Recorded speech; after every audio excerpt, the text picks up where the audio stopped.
So today I have with me Juan Betancourt from Humantelligence, and he's going to tell us a bit about his company. I met Juan just through LinkedIn, really. I started following his company because I think we've been in a few common circles around learning and development, etc. And I found his company very interesting. And then when I read his background, I thought, oh, he's really, really interesting. So I'm going to allow him to introduce himself to you and tell you what he does. Thanks, Catherine Ann, for having me. Thanks, everyone, for taking time out of their day to watch this. I'm the CEO of Humantelligence, founded about 6 years ago. We're the first company to actually measure culture through psychometrics in a scalable and actionable way. So it's not just a personality test. It's a platform that allows every person to be their best version of themselves, for every two people to collaborate best at any moment, whether it's through email or phone.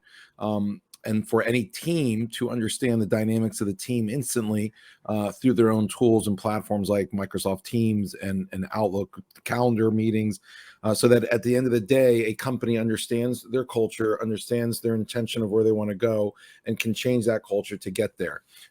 We help companies reduce turnover, we improve leadership, and it's great that a company can now match the culture they've defined on their website and coffee mugs and actually measure and see if they have that or not in different pockets of the company.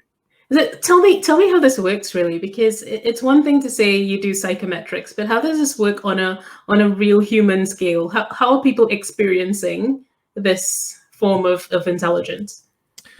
Yeah, so two answers to that question. One is the process. How do they get into the platform, right? There's always technology, sometimes very difficult. We've tried to make it very easy. And the second piece is then once they're onboarded as a member of this platform on their tools, what it looks like or what that feels like for them. So in the first piece, we tried to fix the problem of all personality tests and assessments before us, which is workshop model, take someone out of their workplace, put them in a room or a nice vacation place, right, for the weekend or a weekday trip. Have a consultant, IO psychologist consultant come in, and it's really a fun model, but it's really expensive. And what people remember a month later, 6 months later, is zero. And so the value to the organization goes quickly from $20,000 or whatever they spent for this really high paid consultant to zero. And so we said, let's do it a lot easier. And so an email link goes out from the CHRO, CEO, head of digital transformation, saying, hey, we got this great self-development tool. It's called Humantelligence. Everybody will understand themselves better. Self-awareness for all employees, not just executives. And we will then use the insights through a platform, through our email, through our Slack, through our chat, through our Teams, through whatever tools we have. They've connected it so you'll be able to access the insights all the time. So as much fun as you had in that workshop that day, you'll have that much fun every day when you're about to email someone, call someone, go to a meeting. And so that goes out. We had Coca-Cola, 10,000 employees. The email went out, and within a week, 90%, like 9,300 people had taken it. And we're using the insights in email. We're using the insights in calendars before they went to a meeting to see how they could be more inclusive, because there are some shy people in the meeting. So you might want to know that so that you can create space for those people. You're about to do a project with someone, understand how you get along or not get along. What we try to achieve is higher resonance or vibration between every two souls in a community or at a company. And so that's how people experience it. It's probably one of the first HR software tools that's fun. Most people don't think of HR software as fun. Ours is really fun. Although wellness software now with mindfulness tools, those are starting to get fun too. Yeah, absolutely. And in terms, I can see this really having so much relevance in terms of culture and inclusion. And if you can speak to that a little bit, like how has it been used to facilitate inclusion? Yeah, so what most people don't understand is McKinsey came out with a study that looked at the Fortune 1000. 75% of employees at companies feel that diversity is being addressed. Now, it's not working though. Well, if everyone thinks it's getting addressed, it's because they're putting in and hiring minorities, right? But that doesn't mean that they're going to then be understood, accepted, and collaboration is going to take place. It's not just filling in quotas.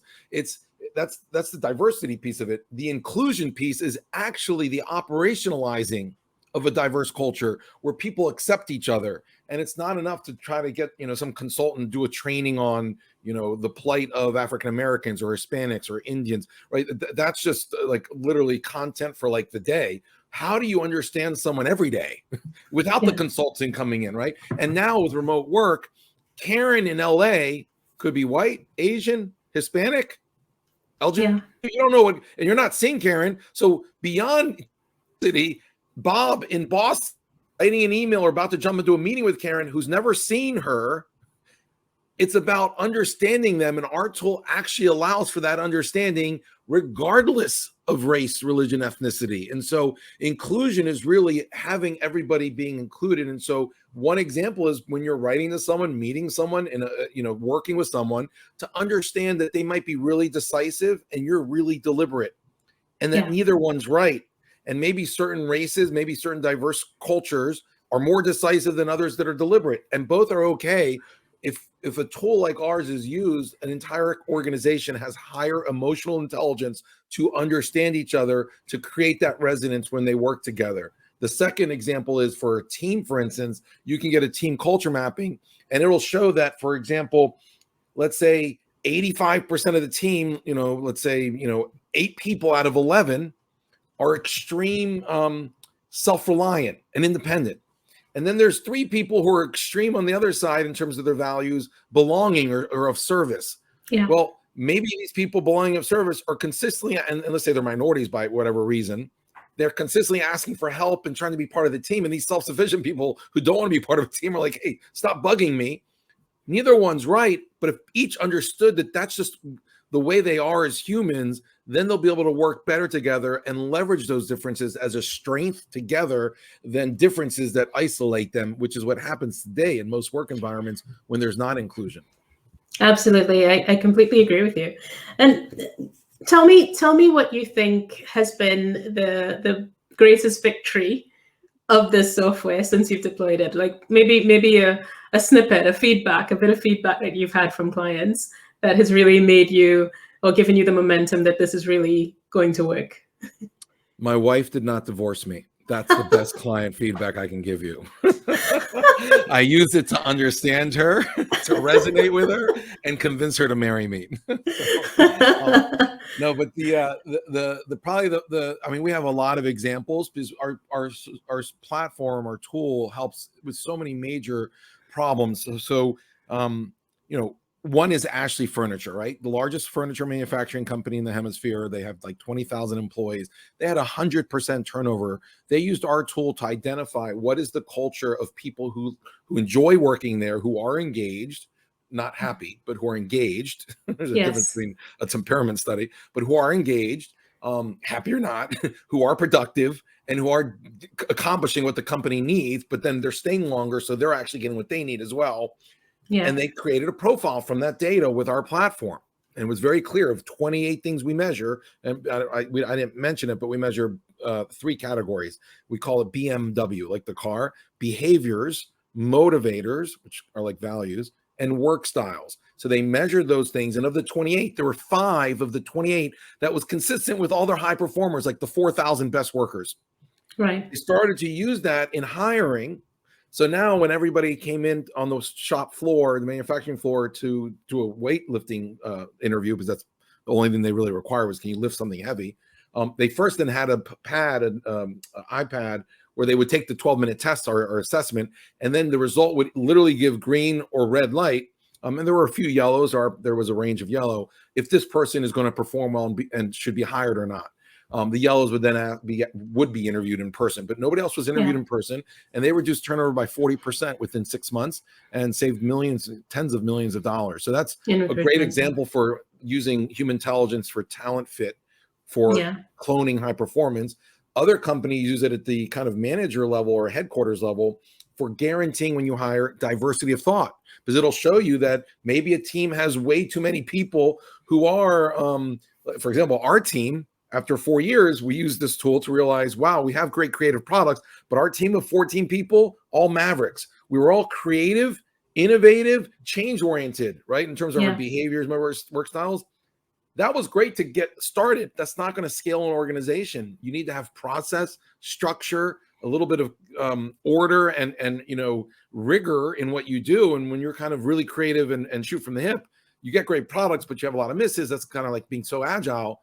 We then hired for that other side, and it was only upon balancing the culture of our team and making it more diverse, we started to really scale the company over the last 2 years. So those are two examples.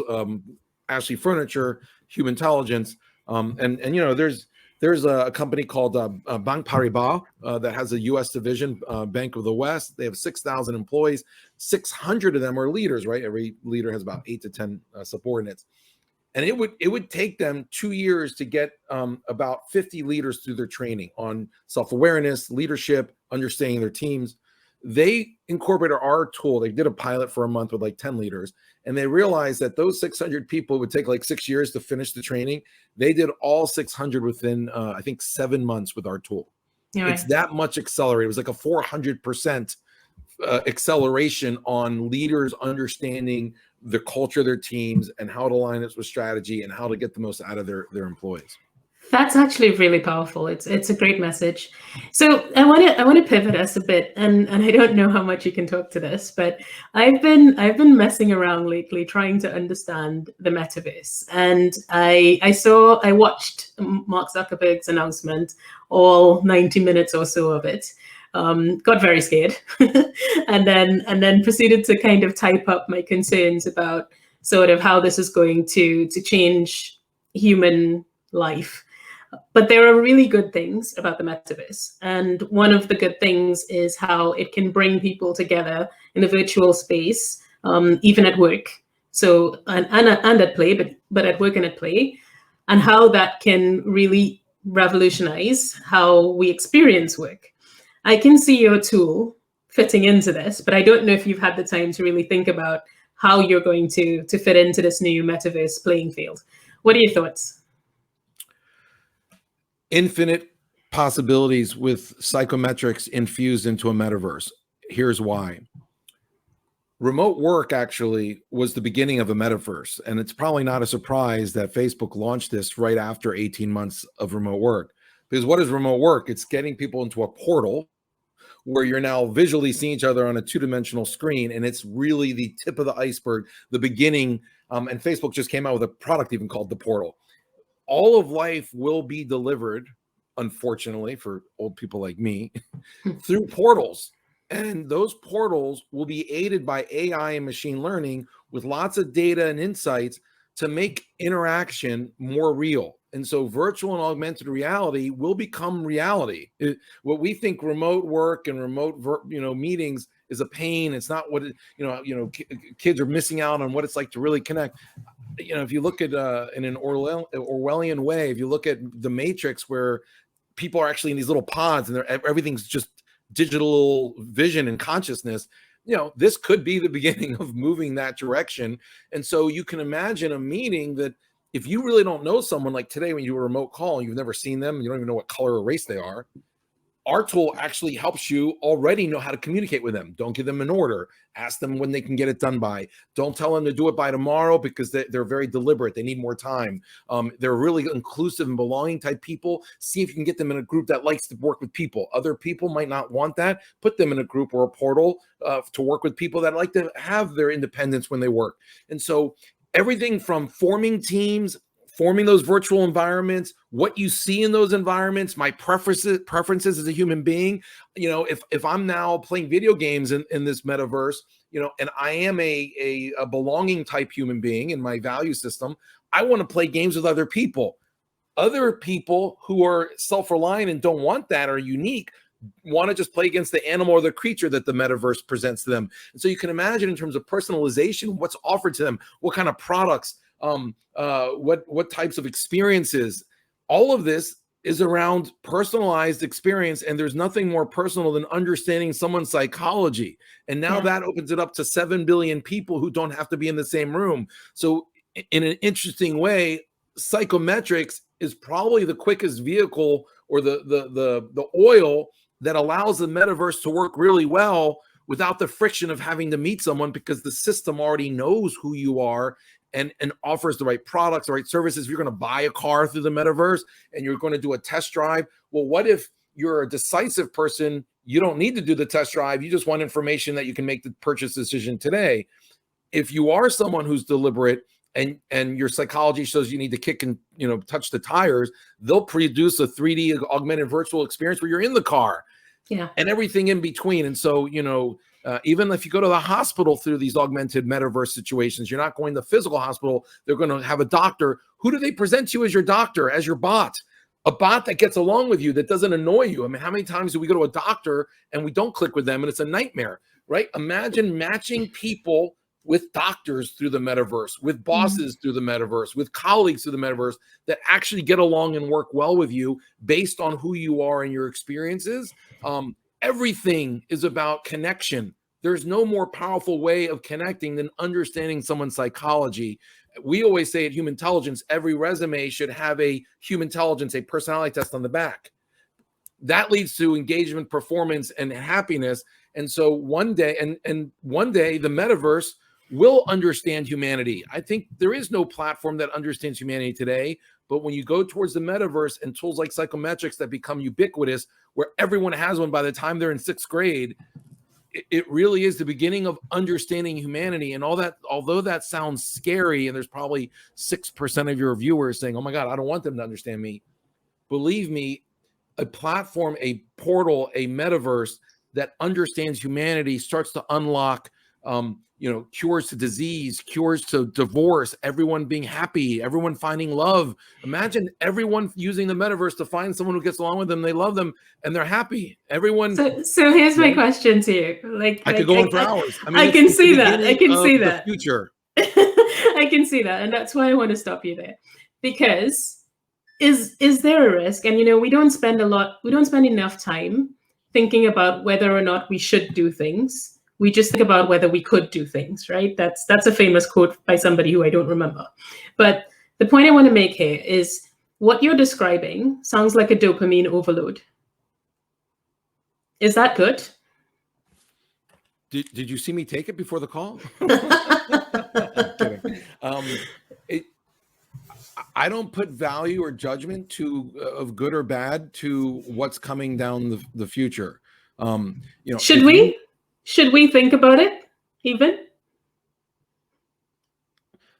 I think we should all think about all of our actions and behaviors and outcomes and consequences and not just for humanity, but also for different segments of humanity. I mean, one of the negatives of the metaverse is it's going to leave behind the have-nots even at a faster pace than now. If we're worried today about, difference in income, right? Wealth difference in access to data and insights is what's truly going to make a new slavery class, and not by race or religion, because there'll be as many poor whites. I mean, there's a correlation obviously between race, at least in the US, but in Africa where everyone's black, there'll be the rich and the poor. But with those Africans who have access to the metaverse and data and insights in this life are going to leave behind the poor Africans who don't. And that's not a color difference. That's just, humanity kind of getting bifurcated. And so I think societies need to really take that into account.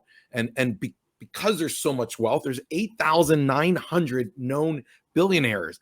It's not a stretch to ask for those people who have so much money. It would take literally less than 0.5% of all of them donating to catch up and provide these technologies, platforms, data's metaverse experience for the other 80% of the world that doesn't have money. And that, I hope, is really that would be actually more important than being scared about the negatives of a metaverse. I think it's more about, let's focus our energy on how we can have everybody experience it. Look, if God had people imagine things, as long as it's not hurting people physically or emotionally, why not try it? Yeah. So we just had a hello from someone watching, and I want to invite anyone watching to ask and challenge Juan on some of his thoughts on this. But I do think that there is a definite scary side to this thing, and I let my fingers go pretty quickly on a post on basically summarizing what I thought were the risks, and some of those things you've already mentioned. So this idea of who's not on it gets left behind. But is it really behind? I don't know. The other thing is the energy demands of what this is going to be and how we're going to facilitate those energy demands. So we're in COP26. We're in the middle of COP26 at the moment, and there's a lot of discussion about energy and things like that. So what is it going to take to operate such a mainframe of sorts? And then the other one is just in terms of our own development as humans. Are we going down a path that is too exclusive? So it just becomes this digital reality instead of a reality. I mean, picture the Matrix, right? I don't think people enjoyed that. like the movie didn't depict fun in that scenario. And I just challenge whether or not. I think we're questioning a lot of things. Let's put it that way. We're at this junction where all of a sudden, all the things we thought were hard and fast rules of what morality is and what's right and what's wrong and what we should not go beyond, what are the ethics that we shouldn't surpass. But all of a sudden, all of that's come into question. And this is why, I'm asking the question, should we? Yeah, well, I'm a true believer that God will stretch humans and our questions, our values, our ethics, and this will do that, and it's just part of evolution, right? How we looked, feel, thought, and what we did 2,000 years ago is completely different than today, which will be completely different. Will my 2-year-old daughter go to a university physically? Probably not. Probably just learn through a computer in an apartment somewhere, and probably get a much better education than I did. And I went to Harvard. But everything's changing. I'm going to be by the way. So I don't use technology very much. Actually, I don't. I've never really bought anything on Amazon. I don't use iPhone products, Apple products.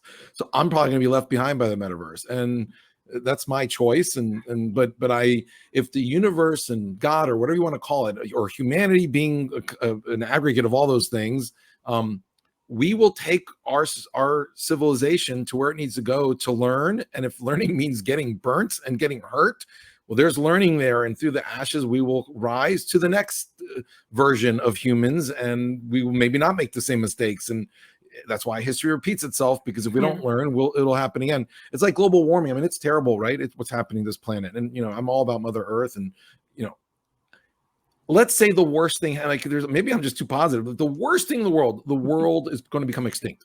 All animals are going to become extinct. Humans are then forced to go to another planet and find another planet. It's just like all these sci-fi movies. Yes, it's terrible that Earth is extinct. If you look at the vastness of the universe, I mean, Earth is like it's not even a needle point.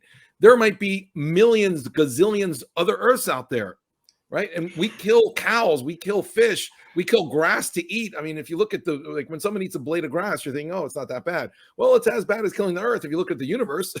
And so maybe just getting to another planet, having humans go to other universes, we find cures for all illness, and all humans then can live for 500 years. I mean, who knows the positives that could come out of a horrible situation. So I think innovation is beautiful, and we just have to kind of temper the risks and the downsides. Yeah, absolutely. So Simone says, what you've been talking about also reminds me of this line said in Interstellar by the character Dr. Mann. We can care deeply, selflessly about those we know, but that empathy rarely extends beyond our line of sight. I think that's incredibly powerful and poignant about what we're talking about as well. But anyway, we were celebrating human intelligence. That's what this is about. Yeah. So let's get back on topic. I don't know if you have maybe a case study you want to share with the audience, or you're okay. What do you want to share? Anything? Yeah, man. I guess I gave the case study of Ashley Furniture hiring better and reducing turnover and saving money. Yeah. I gave the case study of our own company creating a new culture that we then hired and trained people to be based on the tool. There's a company called Vivo Kitchen, I think in Minneapolis, about 200 employees, one of these big, almost like cheesecake factories. They had horrible service. Nobody would ever go there. They were going to close. They put in our platform to hire, and they basically just set it for, we want service-oriented people who are self-starters. They're service-oriented, and they can make a decision. So if there's a problem, they don't say, oh, we're not allowed to do that, or I don't know, let me go check. They make the decision, right? Which leads to the best service, right? They're service-oriented and they make decisions. They used that. They just, those 2 of 28 things, they only hired people who indexed extreme on that. And they went from a 1 Yelp rating across, hundreds of Yelp ratings to a 4 out of 4 or 5 out of 5, whatever the highest rating is. Within 3 months, turnover went down. They went from turnover of 50 or 40% down to 2%. And they stopped losing employees. And I was at a conference presenting to like 1,000 people in Orlando. And I said, there's this case study about Vivo Kitchen. And they went from here to here. And then literally some woman in the conference who was an head of HR stood up. And I said, oh, do you have a question? He goes, no, I live in that town. I lived that experience. We never ate that restaurant. And all of a sudden, we didn't understand what happened. It's the same ownership, but all of a sudden, like the service was amazing and people kept talking to town. That restaurant put everyone out of business because everyone started to eat there. It became an amazing and joyful. And so this is literally a real story of how a psychometric tool and hiring tool and setting culture to what you want and then using data to get there can transform a business from going out of business to being the most well-respected restaurant in a city, which, most people don't respect, restaurants that much. So that's another, I think, great example. I mean, we've worked with call center agents to hire, and duplicate what works in call centers. And then when call centers left to go to remote, we've helped call centers find the people who would still do well in call center environment alone at home, because your high performing call center agents in the office at home, they often become the worst, and vice versa. And so, if there's a culture challenge at a company, Humantelligence can help them, not because we're so great, but because the tool just gives you data to make the right decision. Yeah. So you got a question. How have you seen competency transformation, reskilling rather than upskilling, and shift due to a focus on human intelligence rather than the tech?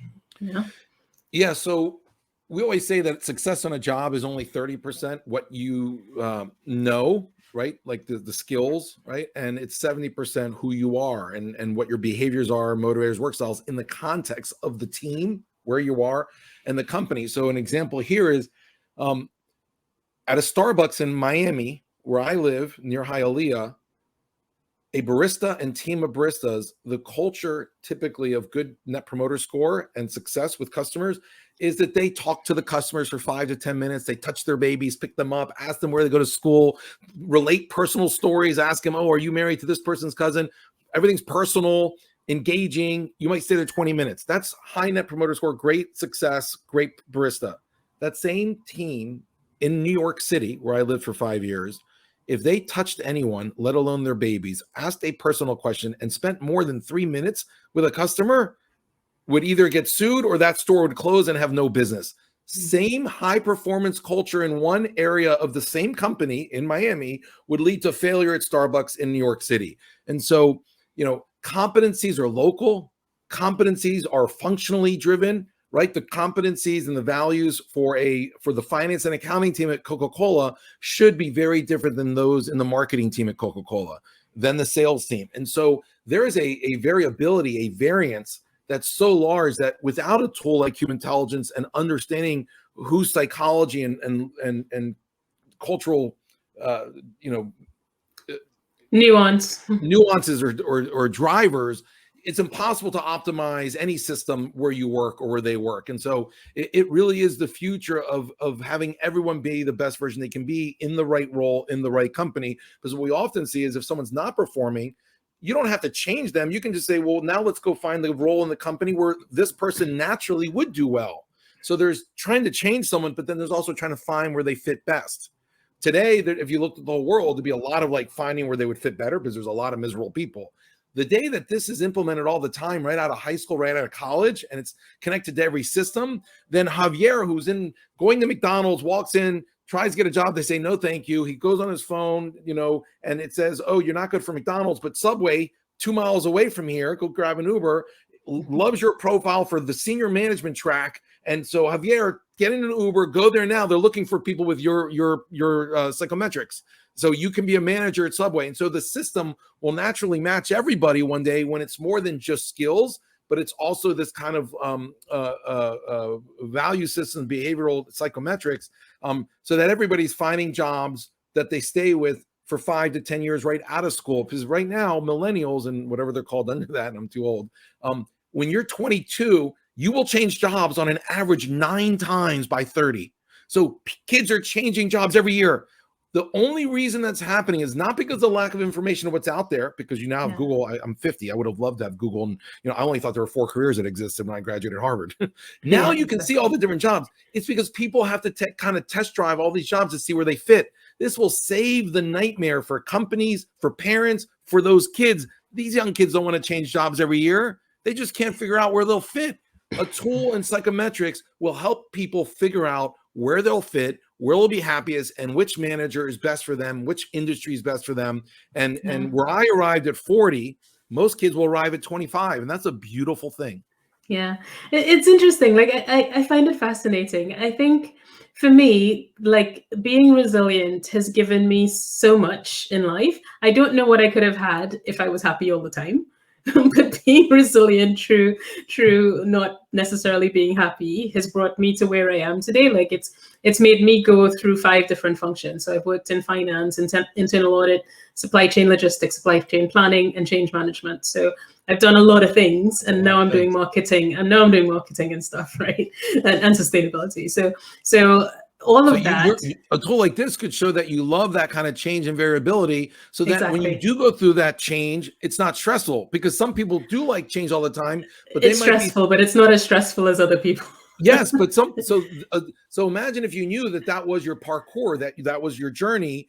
You wouldn't, when people told you, what are you doing, why do you keep, you would say, well, that's because I enjoy it. Like, you would have more self-confidence as a young person that changing all the time is your journey. Now, most people, that's typical, don't like changing jobs every year or 2 years or industries. The